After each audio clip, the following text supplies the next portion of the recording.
L-amministrazzjoni tal-President Amerikan Joe Biden tat l-approvazzjoni finali lill-proġett Sunrise Wind, faċilità ta' ġenerazzjoni tal-enerġija mir-riħ fuq il-baħar mill-kumpaniji Ørsted u Eversource.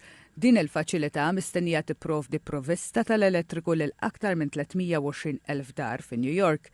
L-aħbar niżlet tajjeb mal-kumpanija Daniża Ørsted li ftit xhur ilu wissiet li tista' tfalli jekk ma tingħatax kuntratt ġdid li jkopri l-ispejjeż dejjem jolew għat-tagħmir u l-finanzjament tal-proġett.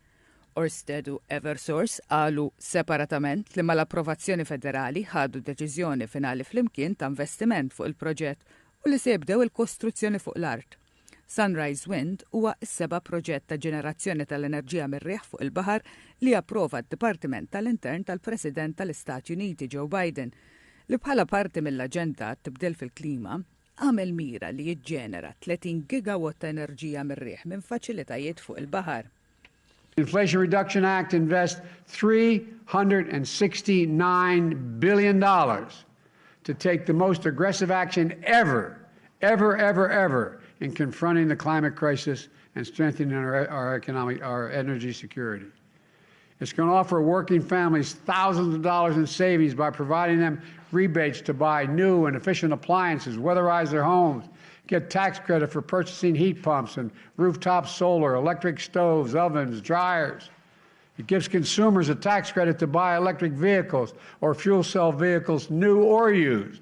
And it gives them a tax credit of up to $7,500 if those vehicles were made in America. American auto companies, along with American labor, are committing their treasure and their talent, billions of dollars in investment to make electric vehicles and battery and electric charging stations all across America. Made in America, all of it made in America. This new law also provides tax credits that's going to create tens of thousands of good-paying jobs, clean energy manufacturing jobs, solar factories in the Midwest and the South, wind farms across the plains and off our shores, clean hydrogen projects and more all across America, every part of America. This bill is the biggest step forward on climate ever, and it's going to allow us to boldly take additional steps toward meeting all of my climate goals, the ones we set out when we ran. It includes ensuring that we create clean energy opportunities in frontline and fence-line communities that have been smothered by the legacy of pollution, and fight environmental injustice that's been going on for so long. Sunrise Wind li meta jitlesta fl-2026 mistenni jkun l-akbar proġett ta' ġenerazzjoni tal-enerġija mir-riħ fuq il-baħar, ingħata kuntratt kundizzjonali minn uffiċjali tal-Istat ta' New York ix-xahar li għadda taħt programm maħsub biex jappoġġja l-industrija. F'istqarrija d-Dipartiment tal-Intern qal li l-proġett se jkun kapaċi jiġġenera 924 megawatt ta' enerġija. Żied li fil-fażi ta' kostruzzjoni l-proġett se joħloq 800 impjieg u 300 impjieg ieħor meta jibda jopera. Sunrise Wind se jsir ma' 16 mil nautiku fin-naħa t'isfel ta' Martha's Vineyards f'Massachusetts u 27 mil nautiku fil-vant ta' Montauk fin New York. Ørsted qed tinnegozja t-termini finali għal kuntratt tal-proġett għal 25 sena. Il-kumpanija tippjana li takkwista 50% tal-isħma tal-kumpanija Amerikana Eversource f'Sunrise Wind, iżda l-utilità se tmexxi l-kostruzzjoni fuq l-art tal-proġett. Is-sena l-oħra Ørsted ħadet daqqa finanzjarja kbira fuq il-proġetti tagħha fl-Istati Uniti u kellha tħassar żewġ proġetti li kienet se tagħmel fin-New Jersey. Il-Bolivja inawgurat l-ewwel impjant tal-biofuel bħala parti mill-isforzi li qed jagħmel pajjiż biex irażżan is-sussidji fuq il-fuels konvenzjonali u biex jikkumpensa t-tnaqqis tal-produzzjoni lokali tal-gass. Bolivia, a partir de hoy, empieza a producir su propio biocombustible, a partir de la materia prima que producen nuestros hermanos del agro. Y eso es importante porque abandonamos poco a poco esa dependencia. Is-sena l-oħra dan il-pajjiż fl-Amerika t'isfel investa kważi $2 biljun biex jissussidja l-hydrocarbon fuels, jiġifieri fuel organiku li konsisti f'idroġenu u karbonju li jinsab fil-faħam, fiż-żejt mhux raffinat jew fil-gass naturali. Il-Bolivja investet ukoll kważi $3 biljun oħra biex jimporta l-fuel u d-diesel. L-ewwel impjant tal-biofuel fil-Bolivja imbena fir-reġjun ta' Santa Cruz. Impjant ieħor huwa ppjanat li jinbena fil-Alto qrib il-belt tal-Abbas. U mistenni li flimkien iż-żewġ impjanti jipproduċu 3,000 barmil kuljum ta' biofuel. Waqt l-inaugurazzjoni tal-ewwel impjant, il-President tal-Bolivja ħabbar aktar investiment f'dan il-qasam tal-ġenerazzjoni tal-enerġija. Hoy queremos aprovechar que arrancamos nuestra planta de biocombustibles también para lanzar una nueva medida de política económica de incentivo a la producción de todos aquellos productos que generan la materia prima para nuestras plantas. Porque no solamente es aquí en Santa Cruz esta planta de biocombustible, es también en el departamento de La Paz, con la ciudad del Alto, es con nuestra planta de HBO, que va a utilizar no solamente aceites de otra naturaleza, sino también hasta grasa animal para generar el biocombustible, para generar el diésel ecológico en nuestro país. Skont il-kumpanija tal-Istat li tipproduċi l-gass u żejt fil-Bolivja, il-YPFB, fl-2025 il-pajjiż qed jippjana biex jiftaħ impjant ta' diesel rinnovabbli HVO, Hydrotreated Vegetable Oil, li mistenni jipproduċi 9,000 barmil kuljum billi juża materja prima bħal żejt mhux raffinat u xaħam tal-annimali fosforajn. Vettura spazjali Russa, Soyuz, bi 3 astronauti abbord, wieħed Russu, waħda mill-Belarusja u Amerikana, trakkat b'suċċess mal-Istazzjoni Internazzjonali tal-Ispazju. Il-vettura spazjali tellet fl-ispazju jumejn wara kien ippjanat. It-tluq oriġinali sfaxxa ftit sekondi qabel minħabba problema b'sors ta' enerġija kimika. Il-vettura spazjali tellet minn Baikonur, Cosmodrome fil-Kazakistan. Abbord il-vettura spazjali kien hemm ir-Russu Oleg Novitski, Marina Valiveskaya mill-Belarusja u l-Amerikana Tracy Dyson. Novitski u Valiveskaya se jdumu abbord l-Istazzjoni Internazzjonali tal-Ispazju ġimagħtejn u jerġgħu jirritornaw lura lejn id-dinja. Magħhom għandha tinżel l-astronawt Amerikana Laurel O'Hara. It took us 2 days, but we're in great spirits, and I'm super happy that it went this way. I loved all the aspects of it. Stqarrija tan-NASA qalet li l-popolazzjoni abbord l-Istazzjoni Internazzjonali tal-Ispazju bħalissa hi ta' 10 min-nies. L-astronawta tan-NASA Amerikana Tracy Dyson mistennija tibqa' fl-ispazju għal 6 xhur.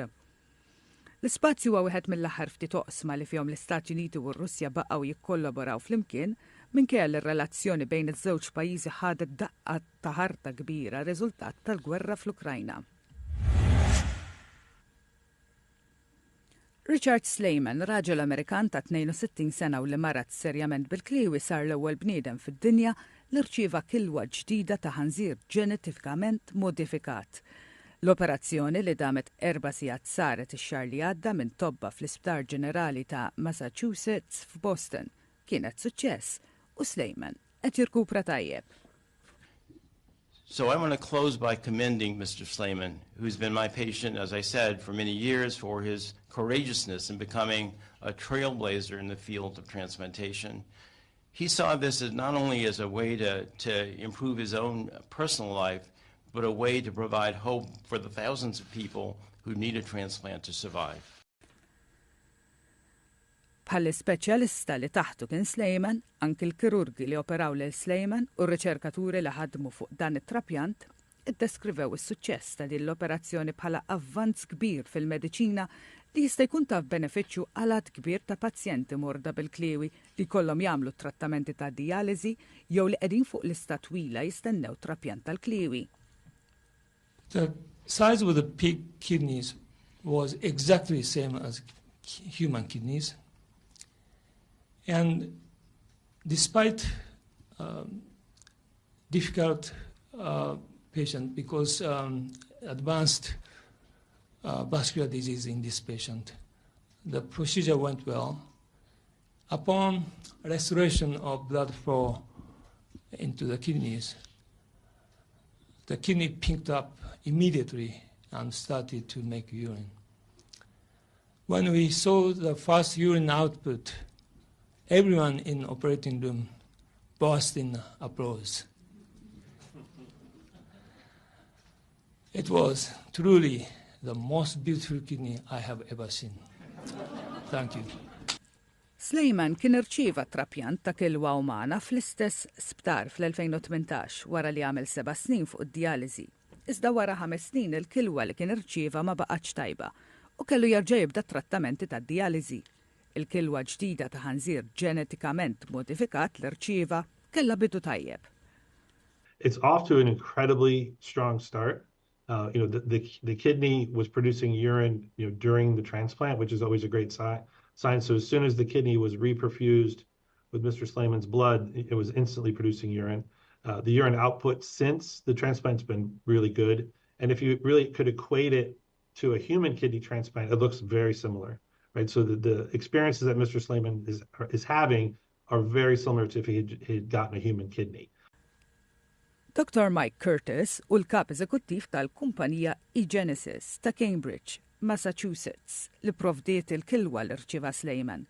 Spjega li l-ħanżir ġi ġenetikament modifikat biex mhux biss jitneħħew ġins li jistgħu jkunu ta' ħsara r-riċivetur uman, iżda żidu wkoll ġins umani biex titjib il-kompatibilità. Il-kumpanija neħħet ukoll ċerti viruses li jintirtu fil-ħnieżer u li għandhom il-potenzjal li jinfettaw lill-bniedem. So taken together, we edit the porcine genome with 69 edits. That produces an organ that avoids hyperacute rejection, promotes long-term graft survival, and reduces or improves the safety of the organ inside a patient.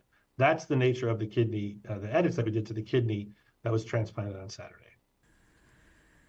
Mhux magħruf kemm seddu mis-servi din il-kilwa għalkemm ir-riċerka uriet li għandha s-servi numru ta' snin.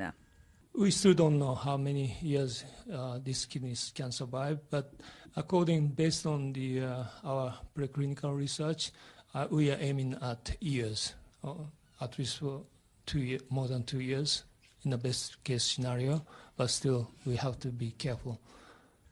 Intant il-kap eżekuttiv tal-eGenesis, Mike Curtis, jgħid li l-kumpanija kienet ilha s-snin tittestja trapjanti ġenetikament modifikati u għalhekk kienet fiduċjuża li dan it-trampjant ta' kilwa ta' ħanżir ġenetikament modifikat għal bniedem kien se jkun suċċess. How we know that these potentially are working is we've studied these in primate transplant models.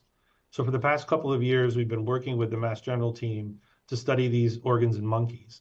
And in those studies, which were published in Nature this past October, we showed that with this collection of edits, we can get kidney transplant survival in the monkey out over 2 years of kidney function. And we don't see any adventitious agents or disease coming into those recipients. So that foundational data is what led us to the step that we took over the weekend, which was to move that into patients. So without good success in the primate models or the monkey models, we wouldn't have been in a position to move into patients.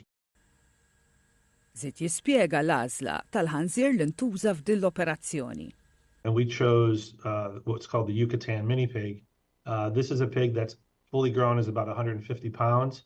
And the reason we chose it is that fully grown, the organs are correctly sized to match with humans. In regards to Mr. Slayman's transplant, the organ that was from the pig matched perfectly the size of his organ. Right? So that's why we chose that pig. Where we produce these animals, you wouldn't be able to tell the difference really, other than it's very clean off of a regular farm. The animals are housed in clean buildings. Their health is very closely monitored, and they are just very healthy, well cared for animals. Bħal fil-każ ta' trapjant uman, anke f'dan il-każ intużaw mediċini żviluppati minn Eledon Pharmaceuticals li jgħinu fil-prevenzjoni li l-ġisem tar-riċevitur jirrifjuta l-organu. Din l-operazzjoni laħqet tragward kbir fit-trapjanti tal-organi minn speċi għall-oħra.